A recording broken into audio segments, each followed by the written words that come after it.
friends, welcome back to my channel Tangency।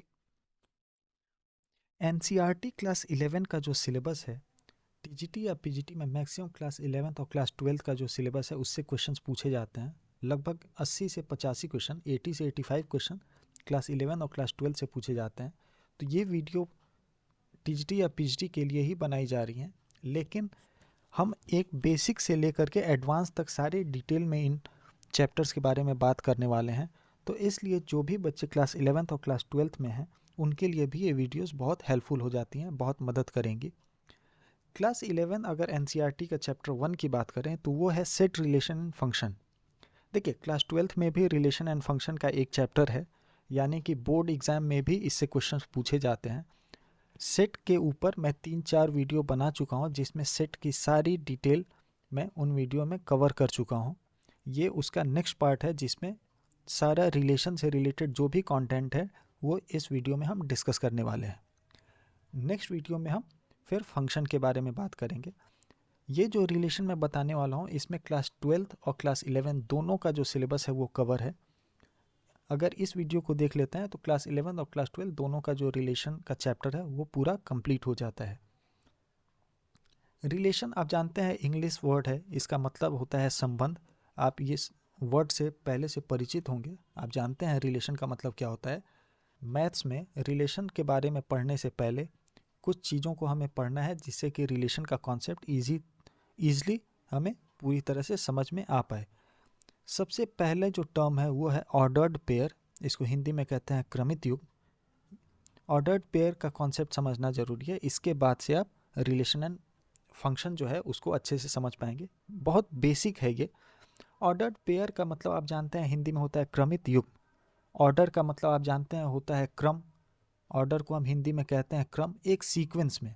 और pair का मतलब होता है जोड़ी। एक पेयर का मतलब होता है कि कोई भी दो एलिमेंट एक जोड़ी के रूप में लिखा हुआ हो। एक एग्जाम्पल से हम समझते हैं। मान लीजिए एक कोई भी लड़का है जिसका नाम है ए, ठीक है। उसके घर में 2 या 3 मेंबर हैं, उसकी माता हैं, उसके पिता हैं और उसकी बहन है। अब अगर मैं आपसे कहूँ कि ए के घर के मेंबर्स के साथ आपको जोड़ी बनाना है, तो आप जानते हैं कि ए का पहला जोड़ी बनेगा उसकी मदर के साथ, माता के साथ। फिर दूसरा उसका जोड़ी हम बना सकते हैं पिता के साथ, और तीसरी जो जोड़ी है उसको हम बना सकते हैं सिस्टर के साथ, ठीक है। तो अगर ए की बात करें तो टोटल 3 जोड़ी बन सकती है। ए का उसके फादर के साथ, ए का उसकी मदर या माता के साथ, और तीसरा है ए का उसकी सिस्टर के साथ, ठीक है। ये 3 जोड़ी बनेगी। अब ये जोड़ी हमने बनाई कैसे? तो हमने क्या किया कि एक जो ये एक एलिमेंट है, उस फैमिली का एक एलिमेंट है, इस ए को दूसरे सेट के साथ, हम एक फादर मदर और सिस्टर को एक सेट अगर हम मान लें, तो दूसरे सेट के सभी एलिमेंट के साथ एक एक साथ पेयर हमने बनाया। यही पैटर्न हमने फॉलो किया। अब अगर हम बात करें मैथमेटिकल टर्म्स में, तो देखिए एक एग्जाम्पल हमने लिया। 2 सेट है, सेट ए और सेट बी, सामने स्क्रीन पे दिख रहा होगा। सेट ए में हमने 3 एलिमेंट लिए, 3 अवयव लिए। एक है फिजिक्स, दूसरा है मैथ और तीसरा है इंग्लिश, ठीक है। दूसरा सेट बी है जिसमें हमने क्लासेस को लिखा है, क्लास 10, क्लास 11 और क्लास 12। अब अगर मैं कहूँ कि इनका पेयर बनाना है, तो सबसे पहले हमें ये पता करना होगा कि टोटल कितने पेयर बनेंगे। टोटल नंबर ऑफ पेयर्स निकालने का एक सिंपल सा तरीका है। Total number of ordered pairs क्या होगा? Total number of ordered pairs होगा कि सेट ए में जितने भी एलिमेंट्स हैं उसको हम सेट बी के जितने भी एलिमेंट्स हैं उससे मल्टीप्लाई कर दें। आप देख सकते हैं सेट ए में टोटल 3 एलिमेंट है और सेट बी में भी 3 एलिमेंट है। तो इसका मतलब हुआ कि इसके केस में total number of ordered pairs 9 होंगे, ठीक है। अब हम क्या करते हैं? ऑर्डर्ड पेयर बनाते हैं। ऑर्डर्ड पेयर को अगर हम कोई जोड़ी बना रहे हैं तो उसको हमेशा हम स्मॉल ब्रैकेट में लिखते हैं। अब आप जान रहे हैं कि पहला जो फिजिक्स का जोड़ी बना सकते हैं वो 10 के साथ बना सकते हैं, फिर फिजिक्स के साथ 11 और फिर फिजिक्स के साथ 12। इसको अगर हम लिखते हैं तो एक जोड़ी बन गया फिजिक्स का 10 के साथ, दूसरी जोड़ी बन गई फिजिक्स का 11 के साथ, और फिजिक्स का 12 के साथ तीसरी जोड़ी बन गई। उसी तरीके से मैथ का हम बनाते हैं। तो मैथ की पहली जोड़ी बनेगी 10 के साथ, फिर मैथ का 11 और मैथ का 12 के साथ, और इसी सीक्वेंस को फॉलो करते हुए इंग्लिश की हमने जोड़ी बनाई 10 के साथ, फिर 11 के साथ और 12 के साथ। आप देख सकते हैं कि जो टोटल ऑर्डर्ड पेयर है वो कितने हैं, 9 है। ठीक है, इसी को ही हम ऑर्डर्ड पेयर या क्रमित युग्म कहते हैं।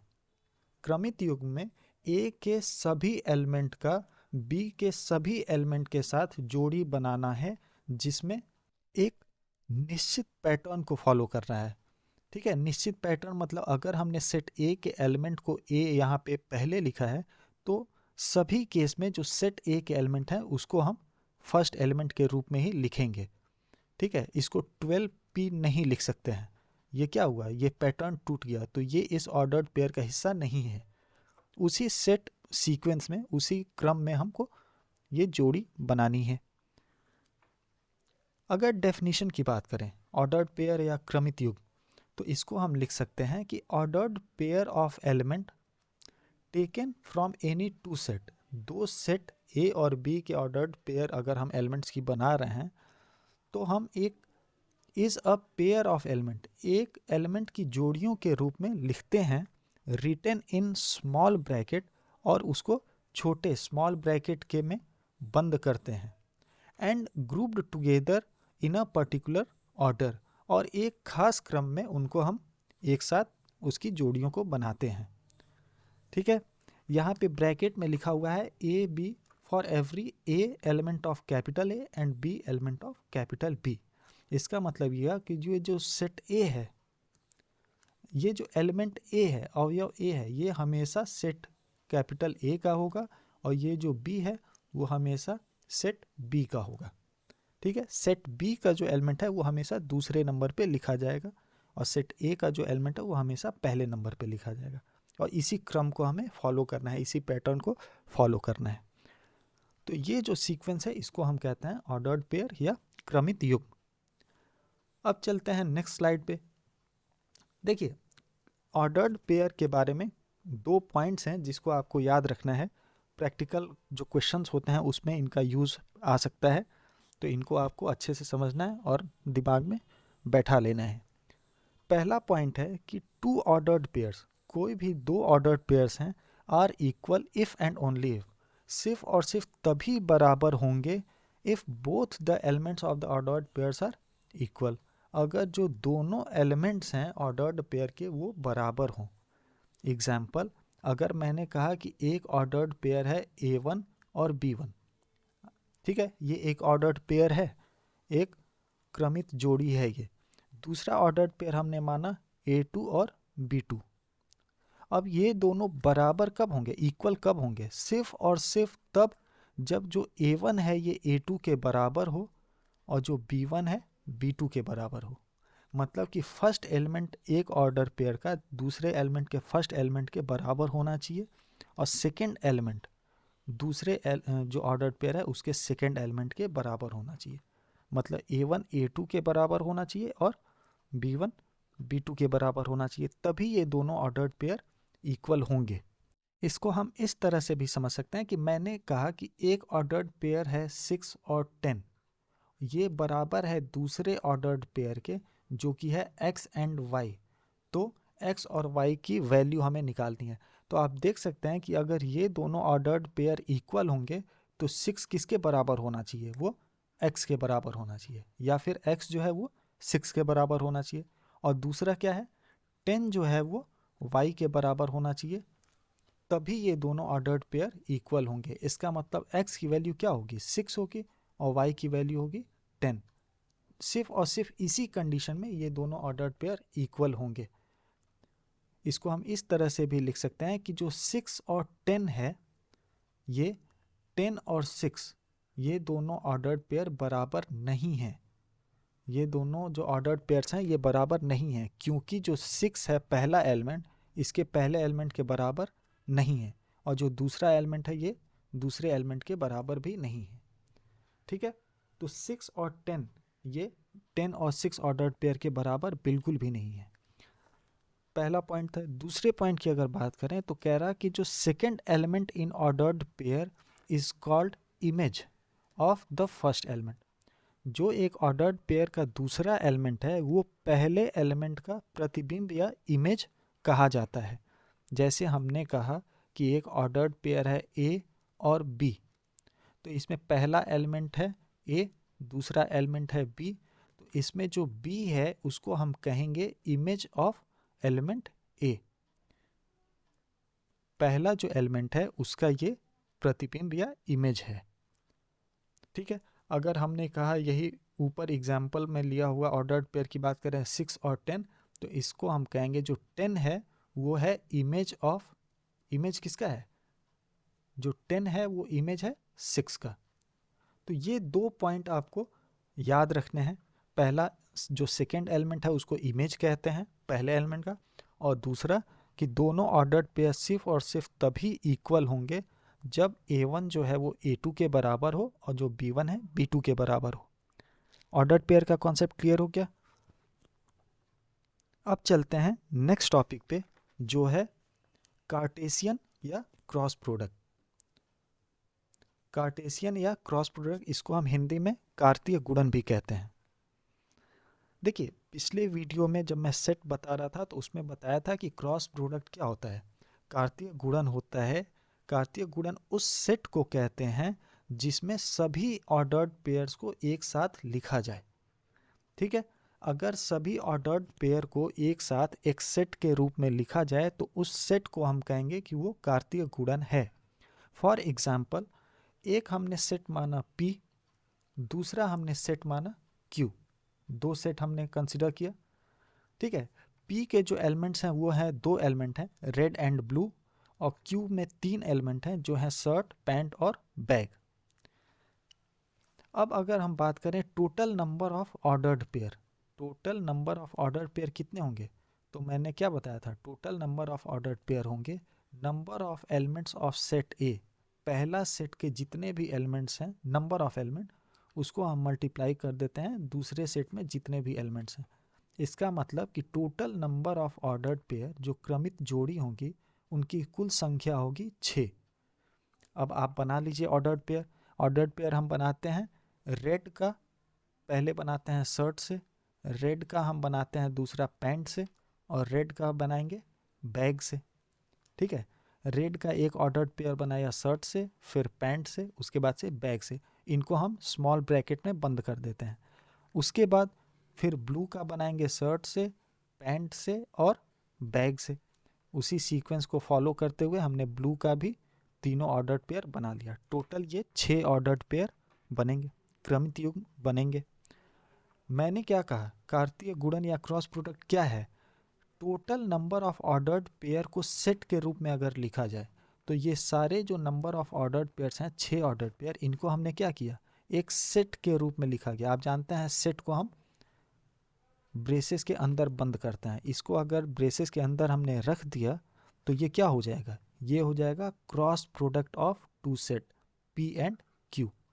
यहाँ पे दो सेट P और Q है, तो इन दोनों का कार्तीय गुणन, कार्तीय गुणन को हम लिखते हैं क्रॉस के साइन के साथ।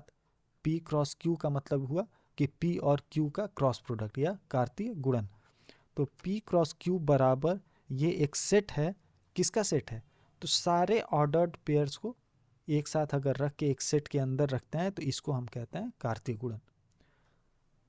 क्रॉस प्रोडक्ट का कॉन्सेप्ट क्लियर हो गया, ऑर्डर्ड पेयर का कॉन्सेप्ट क्लियर है। अब चलते हैं कुछ पॉइंट्स जो कि क्रॉस प्रोडक्ट में भी हमें याद रखना है। ये जो पॉइंट्स हैं ये प्रैक्टिकल जो क्वेश्चंस होते हैं उनमें इनका यूज़ होता है। एक एक करके बात करते हैं। पहला पॉइंट कह रहा है कि दो ऑर्डर्ड पेयर हैं RS एंड SR, ये बराबर नहीं है। ये तो आप जानते ही हैं, ऑर्डर्ड पेयर के केस में ही मैंने बताया था कि RS और SR बराबर नहीं है। क्यों बराबर नहीं है, क्योंकि जो एलिमेंट्स हैं वो एक दूसरे के बराबर नहीं है। जैसे कि मैंने क्या कहा, A1 जो है वो A2 के बराबर होना चाहिए तब ऑर्डर्ड पेयर इक्वल होगा, और B1 जो है B2 के बराबर होना चाहिए। आप देख सकते हैं जो A1 है R, ये A2 के बराबर नहीं है, S के बराबर नहीं है। उसी तरीके से जो B1 है वो B2 के बराबर नहीं है। तो ये दोनों जो ऑर्डर्ड पेयर हैं ये बराबर नहीं होंगे। पहला पॉइंट था ऑर्डर्ड पेयर का, ठीक है। P क्रॉस Q और Q क्रॉस P ये दोनों भी एक दूसरे के बराबर नहीं है। मैंने पिछले वीडियो में बताया था कि जो क्रॉस प्रोडक्ट या कार्टेशियन प्रोडक्ट ऑफ जो सेट्स होते हैं वो कम्यूटेटिव लॉ या क्रम विनिमय नियम का पालन नहीं करते हैं, यानी कि P क्रॉस Q और Q क्रॉस P ये दोनों बराबर नहीं होंगे।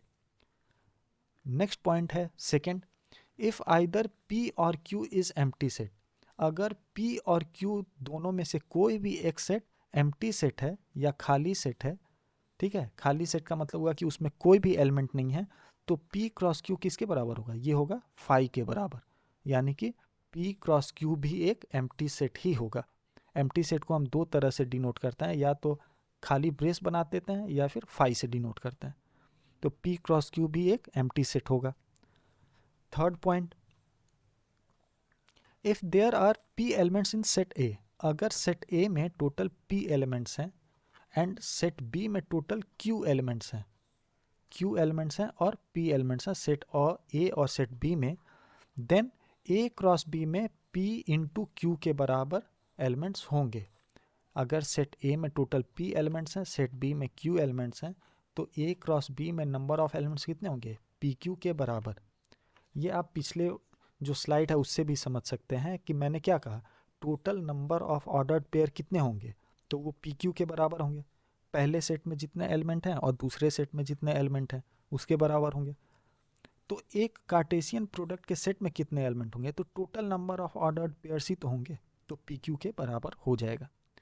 लास्ट पॉइंट क्या है, फोर्थ पॉइंट, ये है कि if A and B are non empty set, अगर A और B जो है वो नॉन एम्प्टी सेट हैं, इसका मतलब कि उनमें कोई ना कोई एलिमेंट है, वो एम्प्टी सेट नहीं है। एंड आइदर A और B is an infinite set, और अगर A और B में से कोई भी एक सेट जो है वो इनफाइनाइट सेट है। इनफाइनाइट सेट क्या होता है ये मैंने सेट के केस में समझाया था, जब सेट का वीडियो जो टोटल पढ़ाया था। पहले आप सेट की वीडियोस देखेंगे तो ये सब जो टर्म है इनको आप समझ पाएंगे। Then A cross B is also an infinite set. अगर A और B में से कोई भी एक सेट इनफाइनाइट है तो कार्टेशियन प्रोडक्ट ऑफ A और B भी एक इनफाइनाइट सेट होगा। ठीक है, ये 4 पॉइंट आपको याद रखने हैं, जब भी क्वेश्चंस को करेंगे तो इनका यूज़ हो सकता है उसमें। तो अभी तक की इस वीडियो में आपने क्रॉस प्रोडक्ट या कार्तीय गुणन और जो क्रमित युग्म है ऑर्डर्ड पेयर, इसका कॉन्सेप्ट आप समझ गए होंगे। अब चलते हैं आज के टॉपिक पे, जो कि है रिलेशन या फिर संबंध। देखिए, मैथ्स जो पूरा मैथ का कॉन्सेप्ट है, जो पूरा मैथ का बेस है, वो पैटर्न और लिंक पे निर्भर करता है। कोई भी मैथ का आप कॉन्सेप्ट देखेंगे तो वो या तो एक खास तरह के पैटर्न पे चल रहा होता है, या फिर दो कोई भी क्वांटिटी है, दो कोई भी ऑब्जेक्ट है, उसके बीच में कोई ना कोई लिंक के थ्रू ही आगे बढ़ता है। ठीक है, जैसे रियल लाइफ में भी हम जानते हैं कि एक जो पैटर्न है उसके उस पैटर्न को फॉलो करते हैं तो हमें रिलेशन पता चलता है। जैसे मान लीजिए दो पीढ़ी की बात करें, एक ग्रैंडफादर है, उनके लड़का क्या है, फादर है, और उनका लड़का क्या है, वो सन है। तो ये पैटर्न आगे बढ़ता जाएगा। जैसे दादा के लड़के क्या थे, पिता थे, फिर फादर के लड़के क्या हैं, वो सन है, फिर सन का भी लड़का होगा। एक पैटर्न पे वो आगे बढ़ता रहता है। मैथ में भी जो रिलेशन है, जो संबंध है किसी भी नंबर्स के बीच में, वो इसी पैटर्न पे ही आधारित होता है। जैसे अगर हमने कहा कि एक नंबर है 10 और दूसरा नंबर है 6, तो इन दोनों के बीच में रिलेशन क्या है, लिंक क्या है, तो जो 10 है वो 6 से बड़ा है। तो ये जो बड़ा का साइन है ये इसके रिलेशन को, इन दोनों के बीच के संबंध को दर्शाता है। ठीक है, उसी तरह से अगर एक और एग्जांपल लें कि दो पैरेलल लाइन, ठीक है, दो लाइन जो एक दूसरे से बिल्कुल पैरेलल हैं, तो इन दोनों के बीच में संबंध क्या है कि हर एक बिंदु पे इनके बीच की दूरी क्या है, वो बराबर है। किसी भी बिंदु पर, किसी भी पॉइंट पर इन दोनों के बीच की दूरी बराबर है। तो इसे हम कहते हैं, आप देख सकते हैं कि हर मैथमेटिकल कॉन्सेप्ट में दोनों के बीच को हम लिंक करते हैं, दोनों के बीच एक पैटर्न निकालते हैं, और पूरा जो मैथ का कॉन्सेप्ट है इसी के ऊपर बेस्ड है। अब इन सारे एग्जाम्पल से एक चीज़ तो आप समझ गए होंगे कि कोई भी जो रिलेशन है या संबंध है, इसके लिए हमें पेयर ऑफ ऑब्जेक्ट चाहिए होता है, मतलब किसी भी ऑब्जेक्ट की जोड़ी चाहिए होता है। ठीक है, कभी भी संबंध दो लोगों के बीच में होता है, किसी एक आदमी का खुद से संबंध नहीं होता। ठीक है, दो लोग अगर दिए हैं तो उनके बीच में ही हम संबंध निकाल सकते हैं, रिलेशन निकाल सकते हैं। तो किसी भी तरह की रिलेशन की जब हम बात करेंगे तो एक पेयर की, एक जोड़ी की बात करेंगे। कम से कम दो एलिमेंट तो होने ही चाहिए। ठीक है, ये है पूरा रिलेशन का बेसिक कॉन्सेप्ट। अब अगर मैथ के टर्म में बात करें, देखिए हमने मान लिया कि दो सेट हम मान लेते हैं, एक सेट है P और दूसरा सेट है Q। ठीक है, दो सेट हमने मान लिया। अगर वेन डायग्राम के रूप में लिखें तो P को यहाँ बना देते हैं और Q को इधर। हमने कहा कि P में टोटल 3 एलिमेंट हैं, A, B और C। ठीक है, सेट P के एलिमेंट जो हैं A, B, C हैं, और सेट Q के जो एलिमेंट्स हैं उसको हमने मान लिया, A को लिख दिया अली, फिर भानु, उसके बाद से बिजॉय, फिर फोर्थ पॉइंट हमने मान लिया चंद्रा, और फिफ्थ है दिव्या। ठीक है, हमने 5 एलिमेंट मान लिया। तो इस एग्जाम्पल में आप देख सकते हैं सेट ए के 3 एलिमेंट्स हैं और सेट बी के 5 एलिमेंट्स हैं। अब अगर मैं बात कहूँ total number of ordered pair, total number of ordered pair, इन दोनों के बीच में जो क्रमित युग्म है उसकी कुल संख्या कितनी होगी, तो वो कितनी होगी, तो उसका निकालने का तरीका क्या है कि सेट ए में जितने भी एलिमेंट हैं और सेट बी में जितने भी एलिमेंट हैं, इन दोनों को हम मल्टीप्लाई कर देते हैं। इसका मतलब total number of ordered pairs कितने होंगे, 15 होंगे। ठीक है, अब ऑर्डर्ड पेयर्स को लिख लेते हैं। हमने लिख लिया ए, जैसे ए का अली के साथ, फिर ए का एक पेयर बनेगा इसके सेकेंड एलिमेंट के साथ, फिर थर्ड एलिमेंट के साथ। इसी तरीके से, इसी सीक्वेंस, इसी पैटर्न को, इसी क्रम का हम पालन करते हुए ऑर्डर्ड पेयर बनाएंगे। तो ए का अली के साथ बन गया, वैसे ही ए का भानु के साथ बन गया, शॉर्ट फॉर्म में मैं लिख दे रहा हूँ। उसी तरीके से ए का बिजॉय के साथ बन गया, फिर ए का चंद्र के साथ बन गया, और ए का दिव्या के साथ बन गया। ठीक है, फिर इसी पैटर्न पे हम आगे बढ़ेंगे, बी का अली के साथ बन गया, फिर बी का भानु के साथ। इसी पैटर्न को फॉलो करके मैं जल्दी जल्दी लिख लेता हूँ।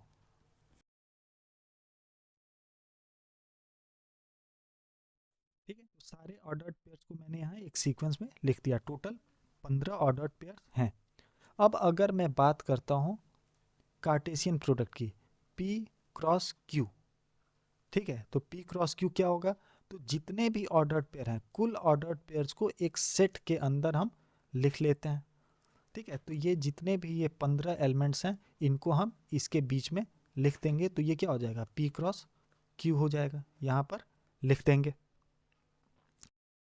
ऑर्डर्ड पेयर और कार्टेशियन प्रोडक्ट तो आपको समझ में आ गया होगा। कार्टेशियन प्रोडक्ट क्या है, जितने भी ऑर्डर्ड पेयर हैं, कुल ऑर्डर्ड पेयर को एक सेट के रूप में लिख लेना। अब देखिए, ऑर्डर्ड पेयर लिख लिया और उसका क्रॉस प्रोडक्ट या कार्तीय गुणन हमने लिख लिया। अब हम बात करते हैं कि इसमें हम एक रिलेशन, एक संबंध स्थापित कर देते हैं। हमने कहा कि एक आर रिलेशन है इस सेट P और Q के बीच में। अब इन रिलेशन का क्या संबंध है, कैसे इंट्रोड्यूस करेंगे, देखिए हमने कहा कि एक्स वाई, एक ब्रैकेट में, ये ऑर्डर्ड पेयर को दर्शा रहा है, such that x is first letter of the name. X जो है वो नेम का पहला लेटर है, x is first letter of the name. X जो है वाई का पहला लेटर है। इन दोनों सेट P और Q के बीच में हमने ये संबंध बना दिया। ठीक है, तो अब इसमें कुल कितने एलिमेंट आएंगे, अगर हम सेट R की बात करें, सेट R क्या है, इन दोनों के बीच में रिलेशन। अब इसमें पहला क्या है X और दूसरा क्या है Y। X जो है वो Y का पहला लेटर है। आप देख सकते हैं कि A जो है अली, इसके बीच में रिलेशन है। अली का पहला वर्ड क्या है, A है, इन दोनों के बीच में रिलेशन बन गया। अली का भानु के साथ, अली का बाकी सभी जो नाम दिए हैं 5 एलिमेंट, तो बाकी 4 एलिमेंट से कोई भी रिलेशन नहीं बन पा रहा है। तो ये क्या हो जाएगा, ए और अली एक ऑर्डर्ड पेयर, ये हो गया इस रिलेशन के साथ। दूसरा क्या होगा, बी का भानु के साथ और बी का बिजॉय के साथ। तो दूसरा हमने लिख लिया बी का भानु के साथ और बी का बिजॉय के साथ। फिर सी का चंद्रा के साथ, ठीक है, तो सी का चंद्रा के साथ। ये टोटल जो सेट है इसको हम कहते हैं सेट आर, जो कि है रिलेशन। इस जो रिलेशन है इसका ये पालन करता है, इसको फॉलो करता है। रिलेशन क्या दिया हुआ है, x y such that, x जो है वाई टोटल नाम है, नाम का पहला लेटर है। तो ए अली, बी भानु, बी बिजॉय और सी चंद्रा, सिर्फ यही एलिमेंट्स आएंगे इस रिलेशन में। टोटल नंबर ऑफ एलिमेंट्स कितने हैं, 4 हैं। ठीक है, कॉन्सेप्ट समझ में आ गया कि रिलेशन कैसे हम इंट्रोड्यूस करते हैं। इसके बीच में पी और क्यू के बीच में हमने एक रिलेशन बनाया, संबंध बनाया, जिसमें हमने कहा कि जो एक्स है वो क्या है, वाई जो नाम है उसका पहला लेटर है, और इसके बीच में जो भी एलिमेंट्स हैं उनको हम आर सेट में लिख लिए। अब यहाँ से आप एक चीज़ देख सकते होंगे कि जो सेट आर है वो किसका सबसेट है, वो सबसेट है पी क्रॉस क्यू का। मतलब कि जो सेट आर के सभी एलिमेंट किस में मौजूद होंगे, पी क्रॉस क्यू में ये सारे एलिमेंट हैं। तो देखिए ए अली इसमें है, फिर बी भानु भी है, फिर बी बिजॉय भी है और सी चंद्रा भी है। मतलब कि आर के सभी एलिमेंट पी क्रॉस क्यू में मौजूद हैं। इसका मतलब हो गया कि जो आर है वो पी क्रॉस क्यू का सबसेट है। ठीक है, ये पॉइंट आपको याद रख लेनी है। अब चलते हैं डेफिनेशन की तरफ। रिलेशन का डेफिनेशन क्या होता है, कॉन्सेप्ट तो आप समझ गए।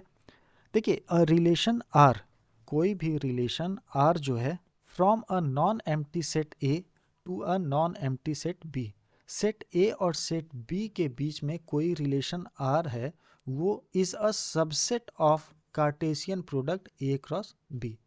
ये रिलेशन क्या है, आर जो है एक सबसेट है किसका, ए क्रॉस बी का। ठीक है, this subset is derived from describing a relation between the first element and the second element of the ordered pairs in A cross B। इसका मतलब ये हुआ कि अब ये जो सबसेट है ये कैसे बनाया गया है, तो ये सबसेट बनाया गया है कि पहले एलिमेंट और दूसरे एलिमेंट ऑर्डर्ड पेयर के बीच में एक संबंध बना करके।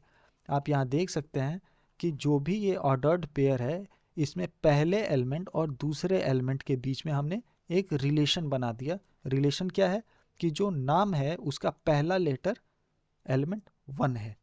ठीक है, तो ये रिलेशन का डेफिनेशन हो गया। फिर से एक बार बता देता हूँ कि a relation R from a non empty set A to a non empty set B, set A और सेट बी के बीच में एक रिलेशन एक सबसेट है। किसका सबसेट है, ए क्रॉस बी का, Cartesian product of set A और सेट बी का।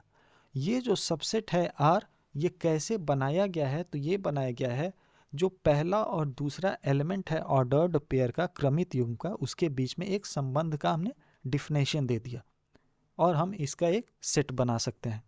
इसी को हम कहते हैं रिलेशन। ठीक है, अब रिलेशन में कुछ पॉइंट्स आपको याद करना है या समझना है। 3-4 पॉइंट हैं, एक एक करके हम बात करते हैं। सबसे पहले हम सेट आर को यहाँ पर लिख लेते हैं। सेट आर क्या है, तो ये है ए अली, दूसरा क्या था बी से भानु, तीसरा था बी से बिजॉय, फिर सी से चंद्रा। ये सारे एलिमेंट किसके थे, सेट आर के। ठीक है, अब अगर इस सेट की बात करते हैं, अब कह रहा पहला पॉइंट्स देखिए, set of all first element of the ordered pair in a relation R. इस रिलेशन आर में जितने भी ऑर्डर्ड पेयर हैं इनका जो पहला एलिमेंट है, यानी कि ए बी बी और सी, वो क्या है, उसको हम कहते हैं डोमेन। इसका नाम है डोमेन, इसको हम बोलते हैं। और ये डोमेन क्या है, जो रिलेशन आर में जितने भी ऑर्डर्ड पेयर हैं उनका जो पहला एलिमेंट है उसको हम डोमेन कहते हैं। दूसरा पॉइंट क्या है कि इसी आर के जो सेट है इसके जो ऑर्डर्ड पेयर है, इसका जो दूसरा एलिमेंट है इसको हम कहते हैं रेंज। यानी कि अली, भानु, विजय और चंद्रा ये क्या है, ये सारे रेंज हैं इस रिलेशन के। जो सेट बी है, पूरा सेट बी जो है यहाँ पे आप देख सकते हैं, जिसको मैंने क्यू माना था, ये टोटल जो सेट बी है ये क्या है, इसको हम कहते हैं कोडोमेन। थर्ड पॉइंट है the whole set B is called codomain. उसमें कौन कौन से थे, अली, भानु, विजय, चंद्रा और दिव्या, ये सारे नाम थे। अब यहाँ से आप देख सकते हैं कि जो रेंज है वो एक सबसेट है कोडोमेन का। ठीक है, रेंज क्या है, एक कोडोमेन का एक सबसेट है। रेंज के सारे एलिमेंट कोडोमेन में पाए जाते हैं। ठीक है, नेक्स्ट पॉइंट पे चलते हैं। अगला पॉइंट है कि total number of relation that can be defined from a set A to a set B is number of possible subset of A cross B. अगर क्वेश्चन दिया हुआ है, सेट ए दिया है, सेट बी दिया है, और हमें पूछ रहा है कि कुल कितने रिलेशन हम निकाल सकते हैं सेट ए और सेट बी के बीच में, तो ये जो है ये बराबर होता है टोटल सबसेट के बराबर। ए क्रॉस बी का जितना भी सबसेट होगा उसके बराबर, और टोटल सबसेट आप जानते हैं वो होता है 2 टू पावर पी क्यू। फार्मूले से निकाल लेते हैं टोटल सबसेट। जब मैं सबसेट बता रहा था तो उसमें मैंने बताया था ये फार्मूला। ठीक है, तो इस पॉइंट को भी आपको याद कर लेना है। अभी तक के वीडियो में रिलेशन का कॉन्सेप्ट आपको क्लियर हो गया होगा। अब चलते हैं नेक्स्ट टॉपिक पे, जो है टाइप्स ऑफ रिलेशन। देखिए, types of relation, total 3 type के रिलेशन होते हैं। 3 मेन टाइप के रिलेशन होते हैं जिसको हमें पढ़ना है। पहला है एम्प्टी रिलेशन, दूसरा है यूनिवर्सल सार्वत्रिक, और तीसरा है इक्विवेलेंस रिएक्शन। 3 तरह के रिलेशन को हमें एक एक करके पढ़ना है। सबसे पहले हम बात करते हैं एम्प्टी रिलेशन की। देखिए, एम्प्टी रिलेशन क्या है, a relation R in a set A. एक सेट ए में अगर रिलेशन आर एम्प्टी सेट कहा जाएगा if no element of A is related to any element of A. अगर ए का कोई भी एलिमेंट ए के बाकी सभी एलिमेंट से कोई भी उसका रिलेशन नहीं है, इसका मतलब ये हुआ, इसको हम इस तरह से भी लिख सकते हैं कि जो आर रिलेशन है वो एम्प्टी रिलेशन तब कहा जाएगा जब ए क्रॉस ए जो है वो किसके बराबर हो, फाई के बराबर हो। इस केस में हम इसको कहेंगे एम्प्टी रिलेशन। एक एग्जाम्पल, बेसिक एग्जाम्पल से समझते हैं। हमने कहा कि एक सेट ए है जिसमें टोटल जो एलिमेंट्स हैं, मान लीजिए कि एक एग्जाम्पल लेते हैं कि एक सेट ए है जिसके एलिमेंट्स हैं 1 2 3 एंड 4। ठीक है, 4 एलिमेंट हैं, और इसके बीच में जो रिलेशन है वो क्या कहता है, रिलेशन डिफाइन है कि relation set of ordered pairs A B है such that a minus B is equal to 10। इस a में ऐसे कौन कौन से एलिमेंट हैं जिनको माइनस किया जाए तो उसका जो सम है वो किसके बराबर होगा, 10 होगा। तो a क्रॉस a इसमें निकाल सकते हैं, हम नहीं निकाल सकते। कोई भी एलिमेंट, a का कोई भी एलिमेंट ऐसा नहीं है, कोई भी ऐसा ऑर्डर्ड पेयर नहीं है जिसको अगर हम घटाएं तो उसका वैल्यू क्या हो, 10 के बराबर हो। तो ये क्या हो जाएगा, a क्रॉस a ये 5 के बराबर हो जाएगा, एम्प्टी सेट के बराबर हो जाएगा। ठीक है, एक और एग्जांपल ले लेते हैं। हमने कहा कि एक सेट ए है, ठीक है, एक सेट ए है total students of boys school, मतलब कि जो बॉय का स्कूल होता है उसके जितने भी बच्चे हैं उनका एक सेट है, total students of boys school. ठीक है, अब बॉयज स्कूल है तो उसमें सिर्फ और सिर्फ लड़के पढ़ेंगे। इनके बीच में रिलेशन हमने ये कहा कि रिलेशन क्या दिया है कि एक ऑर्डर्ड पेयर का set a b such that जो ए है इज सिस्टर ऑफ बी। अब आप देख सकते हैं कि जब स्कूल बॉयज़ है मतलब उसमें सभी लड़के पढ़ रहे हैं, तो कोई ऐसा पेयर नहीं होगा कि एक लड़का ए जो है वो बी की सिस्टर निकल जाए। ठीक है, तो ये क्या है, एक एम्प्टी सेट होगा ए क्रॉस ए। इसके बीच में कोई भी रिलेशन हमें नहीं मिलेगा, कोई भी ऑर्डर्ड पेयर नहीं मिलेगा। तो इस केस में हम कहते हैं कि ये एम्प्टी रिलेशन है, मतलब खाली रिलेशन है, इसमें कोई भी एलिमेंट मौजूद नहीं है। ठीक है, इसी तरह से दूसरा जो टाइप ऑफ रिलेशन है वो है यूनिवर्सल रिलेशन। यूनिवर्सल रिलेशन की बात करें तो a relation R in a set A is called universal relation.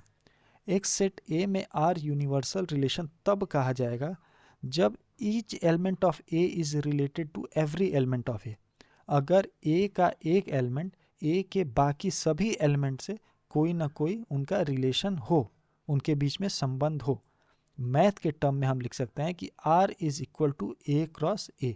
मतलब ए क्रॉस ए अगर हम निकालते हैं, कार्टेशियन कार्तीय गुणन निकालते हैं, तो वो सभी क्या करें, रिलेशन के जो नियम है, रिलेशन जो दिया हुआ है संबंध, उसका पालन करें। सभी जो ए क्रॉस ए के जितने भी ऑर्डर्ड पेयर हैं वो सभी रिलेशन में मौजूद हों।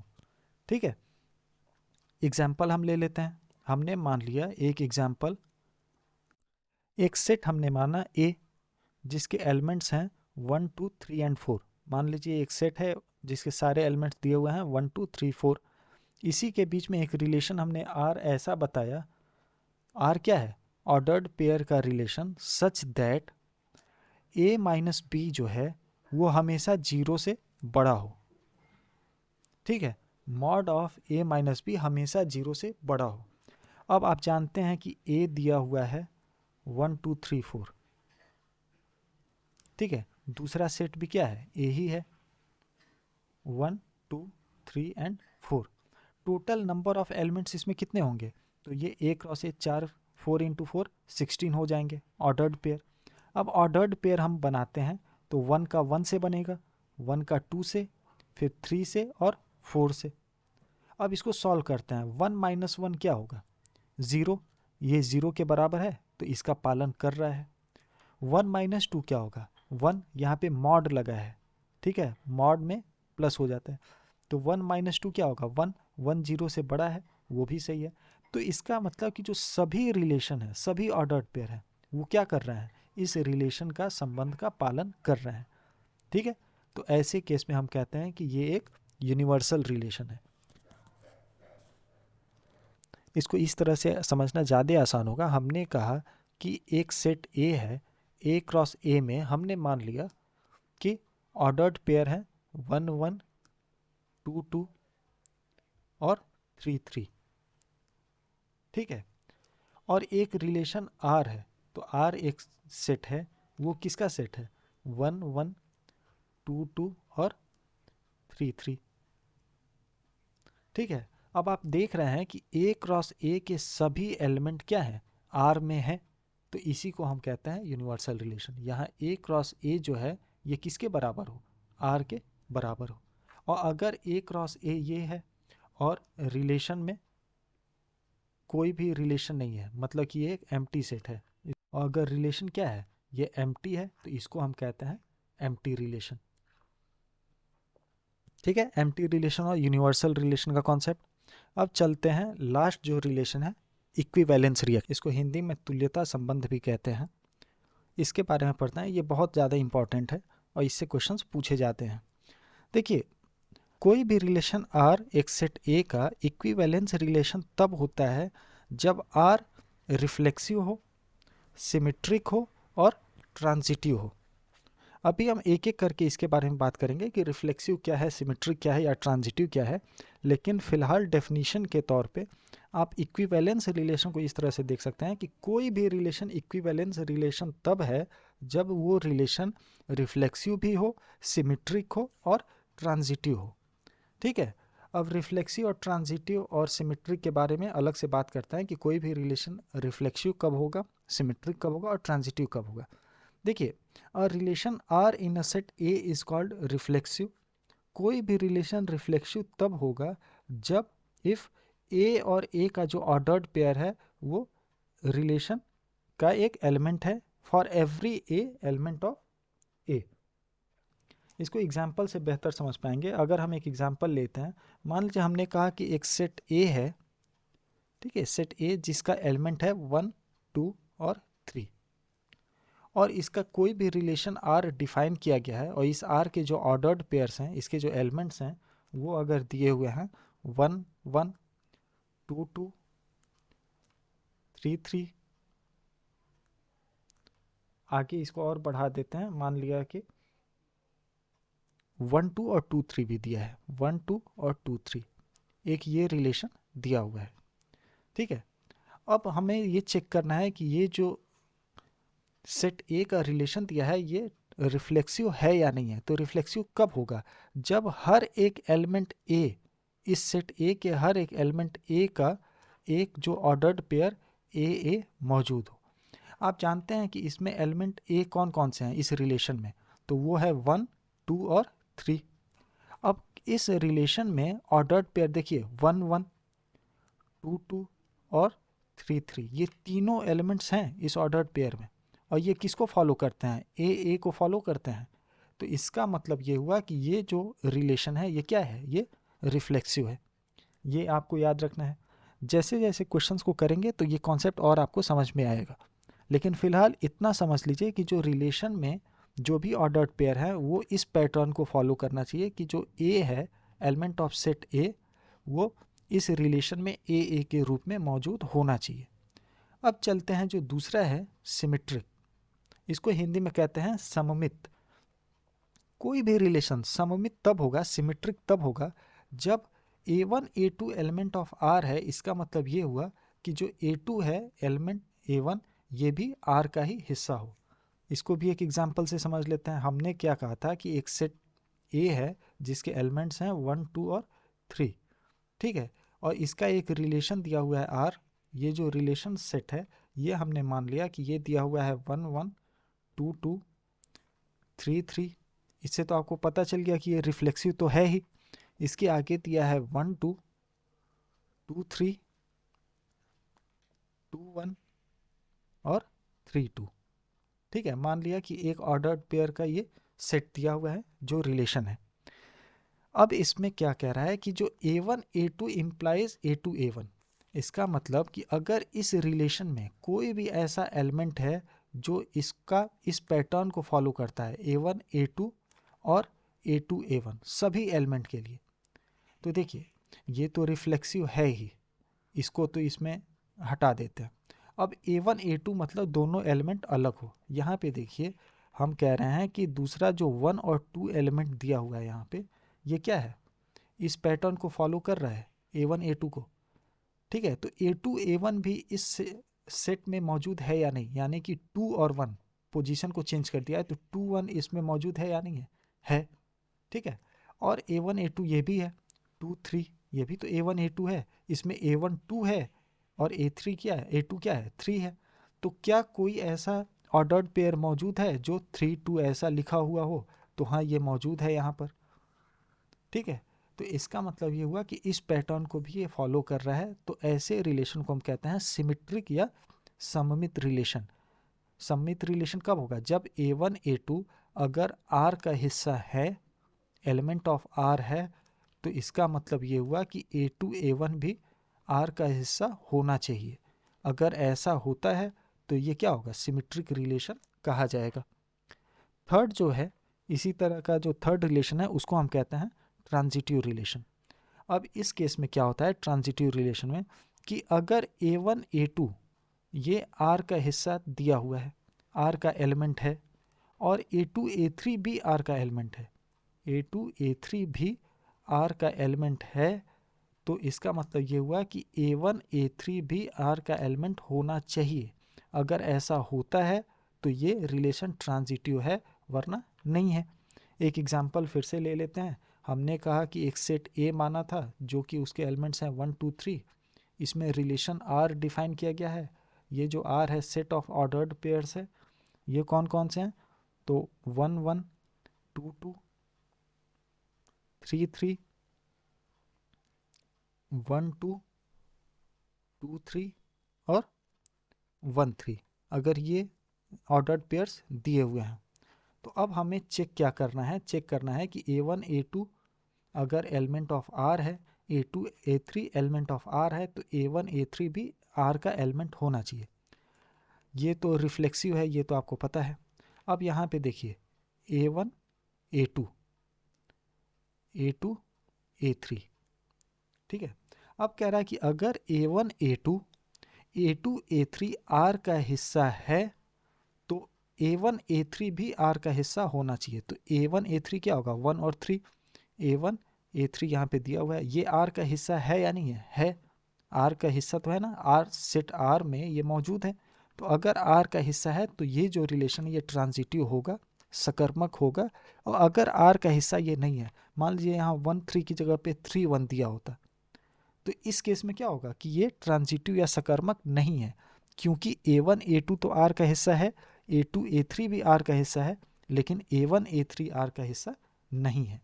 तो इस केस में सकर्मक नहीं होगा। लेकिन यहाँ पे 1 और 3 दिया हुआ है तो इसलिए ये सकर्मक है। ठीक है, तो ये आप समझ गए कि रिफ्लेक्सिव, सिमेट्रिक और ट्रांजिटिव जो सममित, सकर्मक और रिफ्लेक्सिव रिलेशन है, ये क्या होता है। कोई भी रिलेशन R अगर इन तीनों को फॉलो करता है, अगर R रिफ्लेक्सिव भी है, सिमेट्रिक भी है और ट्रांजिटिव भी है, तो उस केस में हम कहेंगे कि जो रिलेशन R है वो क्या है, इक्विवेलेंस रिलेशन है। ठीक है, तो ये टाइप्स ऑफ रिलेशन हमने पढ़ा। ये टोटल इतना ही है रिलेशन में, 11th और 12th दोनों का सिलेबस मिला करके। टोटल 11 और 12 में कुल इतना ही सिलेबस है रिलेशन का, इससे ज़्यादा हमें नहीं पढ़ना है। अब हमें सिर्फ और सिर्फ क्वेश्चंस की प्रैक्टिस करना है, जो हम नेक्स्ट वीडियो में करेंगे। तो जो भी कॉन्सेप्ट छूटा हुआ है वो आपका क्लियर हो जाएगा। लेकिन ये जो थियोरी पार्ट है इसको अच्छे से पढ़ना है, जिससे कि जो रिलेशन है इसका कॉन्सेप्ट आप अच्छे से समझ पाएँ। और उसके बाद से पहले हम क्वेश्चंस करेंगे रिलेशन के, उसके बाद से हम अगले वीडियो में बात करेंगे फंक्शन की। फिर फंक्शन भी एक वीडियो में पूरा 11th और 12th का कंबाइन जो फंक्शन चैप्टर है उसको हम कंप्लीट कर देंगे। तो अभी तक वीडियो में जुड़े रहने के लिए thank you, thanks for watching. फिर नेक्स्ट वीडियो में हम क्वेश्चंस को करेंगे।